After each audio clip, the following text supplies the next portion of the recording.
Right. So once again, just making sure we're clear on what we're doing here. We are looking at information that was provided by HRC, which is Holik Rajkumar and Consultants, for the data that they found out about compensation for all of these different positions. And they have indicated that for all industries, this is the average, this is the median, and then this whole section here is going to help an organization determine if they're going to lag, match, or lead. What would those figures look like? So this is really informed information. All right, some of this, let's see how it all works to pull it together into some sort of grades and ranges. So how do we actually take this to practice? So first of all, why have salary grades? Why have salary ranges? Well, this is why.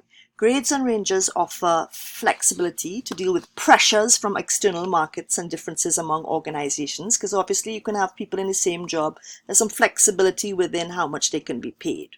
An organization may also use differences in rates paid to employees doing the same job, so that again, because you have a range, there are different salaries that could be earned. A pay range exists whenever two or more rates are paid to employees doing the same job. So if you may not formally have a document with a pay range, but if you have two HR assistants, one making 6,000 and one making 7,000, then your range is between 6 to 7. Okay, but generally having ranges just obviously offers a lot more structure and gives you the flexibility you need. So it also definitely helps you recognize individual performance differences with pay. So let's say people are in range 8, they're all admin assistants, but some admin assistants are performing really well based on their performance appraisal score. They're able to actually be higher up in that range. Somebody who may not have performed well will not get an merit increase in salary and be on the low end of the range. Or perhaps we could not look at performance, look at qualifications and experience. If you have a bachelor's degree, you could start at the midpoint. If you don't, you have to start at the lower end, etc. It can help meet employees' expectations that their pay will increase over time, even in the same job, because you're allowing for an increase in salary over time. This should therefore encourage employees to remain with the organization, because people know that they have a pay increase to get. A range also sets limits. It sets the maximum that the organization is willing to pay for a position, as well as the minimum. And it easily moves employees among jobs with no change in their pay. So let's say I'm an accounts assistant and I'm now moving to a marketing assistant. We might say that that's within the same range. Therefore, I don't need to bother with nobody's salary being changed. So how do we actually develop grades? Well, first we need to group jobs into groups or grades that are considered substantially equal for pay purchases. So this means basically that we're doing a job evaluation exercise and it must have been done well. So within each grouping, you will have jobs that are very similar. So each grade or grouping will have its own pay range, and all jobs within a single grade or group will have the same pay range. This is very challenging due to this design at first, but if you do a proper job analysis exercise and then a proper job evaluation, it's quite simple. And of course, I'll show you some examples. So within each range, we will talk about having an upper range and a lower limit range. And within that, we'll also have a midpoint. So we have a midpoint, a maximum, and a minimum. Now, how big should our range be? What's the size of our range? Should I really have a range going from 5,000 to 25,000 for one position? That would be a bit ridiculous. But is it?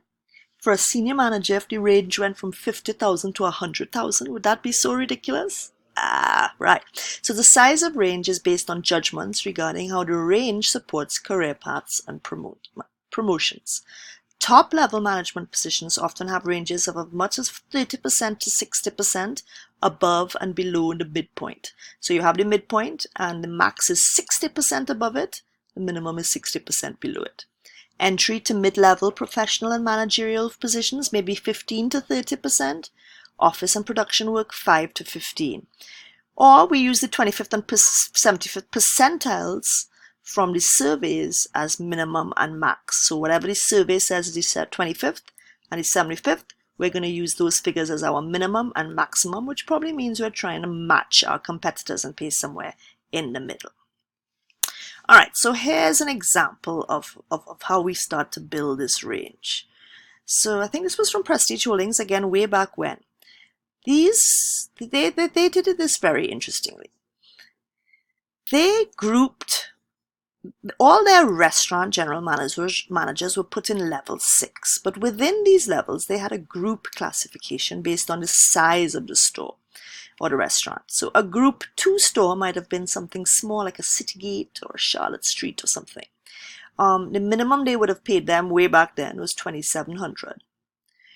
Now, the minimum they would have paid a group 3 store, which might have been slightly bigger, maybe a Frederick Street, was $2,900. So $200 difference in starting salary.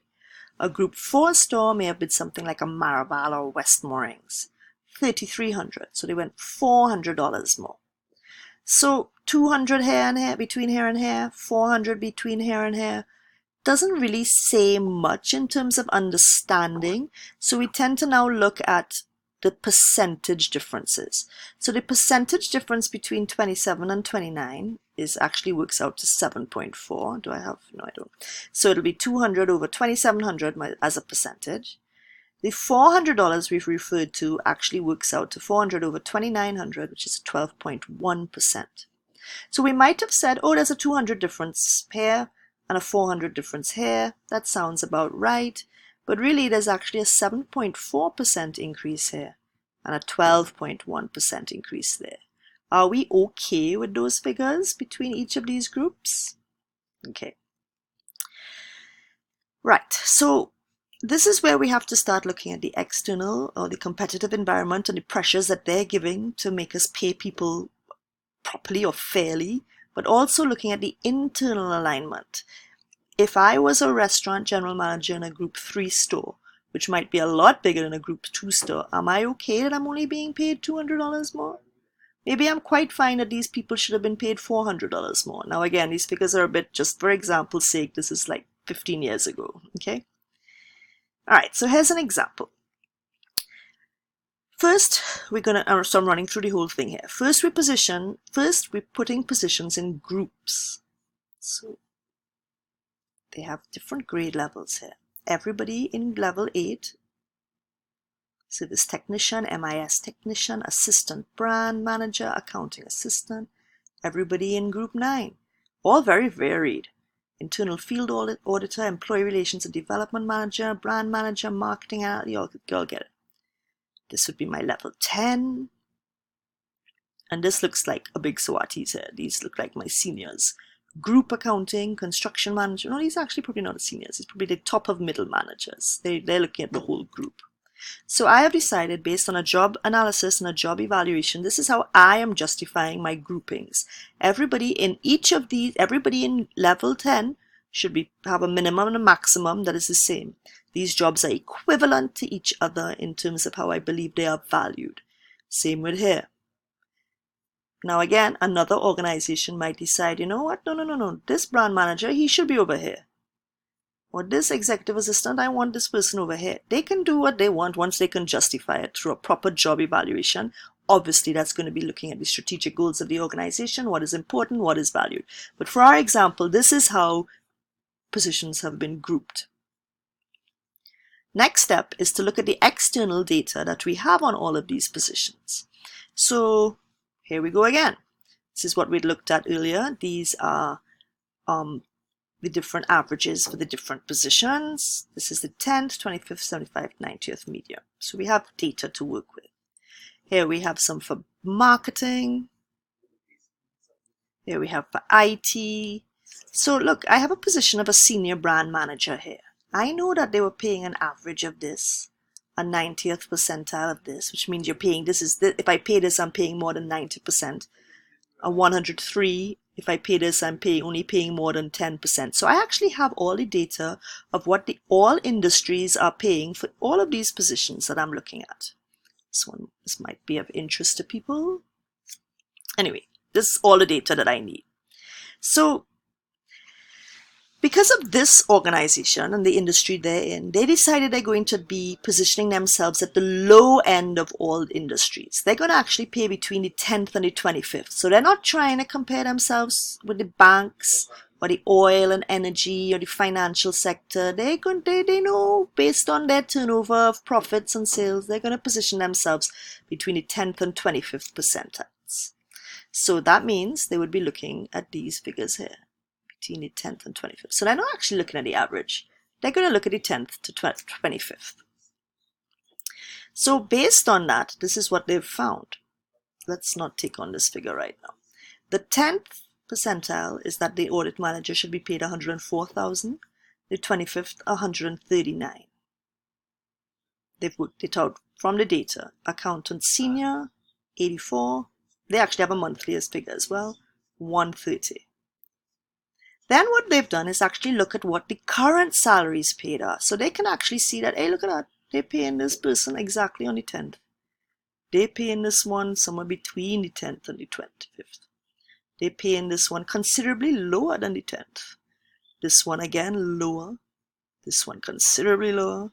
This one is about on the 10th. 48, considerably lower. So they're going to need to move some of these people's salaries up. But before they do that, well, this is the same thing. Just looking at all the salaries and comparing them with what they got from the data between the 10th and the 25th. Okay? Let's look at another one. Okay, let's look at a manager. Manpower planning. This is what they're actually paying the person. The 10th percentile says 141, 25th 151. They're significantly lower than the 10th. So based on analyzing the data, this is what they're going to end up with. They're going to look at all of what the 10% to the 25th is for all the different positions and see if they can come up with, now this takes some work as you could imagine. What's going to be the minimum for the different levels? What's going to be the first quartile, the midpoint, the third quartile, the maximum? You'll see where I'm going here? So let's see if we could look at example 12. In 12, oops, I'm going to go way back here. We have group accounting, group internal, so the senior. So, okay, let's look at group accounting. Sorry, I'm all over the place here. Manager internal audit, 132 to 180 is the 10th and 25th. Senior audit, no, let's look at this, 132 to 180. Senior brand, 103 to 135, so that's quite different there. Head of IT, 128 to 164, similar kind of figures to the first one. Similar again, which takes us back to this. What they have attempted to do is now work out what, based on all that data that they've analyzed, what should be the midpoint for each of these grades and the max. Well, that's annual. Whew. Okay, so I hope you might have to listen to this a few times, but the idea is that I need to use the data that I get from these external surveys to help me understand what is the external competitive market looking like. I then also need to decide, where am I paying? This organization was very clear. They're paying between the 10th and the 25th. That's at the low end. Another organization, maybe oil or finance, might say, oh, I'm paying at the 75th. Then the figures that they're actually looking at here are going to be different. Yeah? And then from here is when they try to work out, well, what is actually going to be my base pay? So you could see here 8, 11, 7, 5, 11, 7, 8. And what have they come up with? At the minimum should be 10. Then what they need to do is look at the differentials between each of these. So I start off on level 7 at a 3. Level 8 will start at a 5. Am I okay with that 2,000 difference? What's 2,000 over 3,000? That's like a 60-something% difference. Then I only have a starting difference between 1,000 between 8 and 6. Is that fair? Should I have made this and this more equal? Only 1,000 again here. But look at that. I have a 3,000 jump here. Those are the things we got to figure out. And that is really just what we did. So again, what we're looking at here is how do organizations come up with levels, the different differentials between the levels, the different amounts between or within the levels, as in the quartiles or the different the increments then that you could take. And this is really how it's done. So I hope that makes sense. Hope the YouTube videos would help too. Okay, bye for now.